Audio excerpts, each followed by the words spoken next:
આજના મોડર્ન સમયમાં લોકો ગર્ભધારણની તૈયારી શરીરથી કરતા હોય છે, પરંતુ ગર્ભધારણની તૈયારી માત્ર શરીરથી નહીં, મનથી થવી પણ જરૂરી છે. જ્યારે આપણે ગર્ભધારણની વાત કરીએ ત્યારે આપણું ધ્યાન સૌપ્રથમ તો આપણું શરીર, ડાયટ અને કયા ડોક્ટરને બતાવવું એના પર જતું હોય છે. ખાસ કરીને આપણે મનની સ્થિતિને ધ્યાનમાં નથી રાખતા. મનની સ્થિતિ આપણે અવગણતા હોઈએ છીએ. જો આપણા મનમાં કોઈ ડર હશે, કોઈ ચિંતા હશે, તણાવમુક્ત મન હશે, તો આપણું શરીર એ જ એનર્જી કેચ કરશે. આપણા શરીરના હોર્મોન્સ આપણા ઇમોશન સાથે જોડાયેલા હોય છે.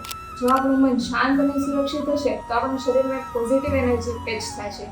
જો ગર્ભધારણની તૈયારી કરવી હોય તો સૌપ્રથમ તો પહેલા 10 મિનિટનો ટાઈમ લો, ત્યાર પછી આરામથી બેસો અને ઊંડા શ્વાસ લો. ત્યાર પછી ધ્યાનથી વિચારો કે હું શાંત છું, મારું મન ખૂબ જ પ્રેમાળ છે અને હું સંપૂર્ણપણે ગર્ભધારણ માટે સક્ષમ છું. જો તમે પણ ગર્ભધારણની શરૂઆત કરી રહ્યા છો તો અમારા વાત્સલ્ય પેજને ફોલો કરો.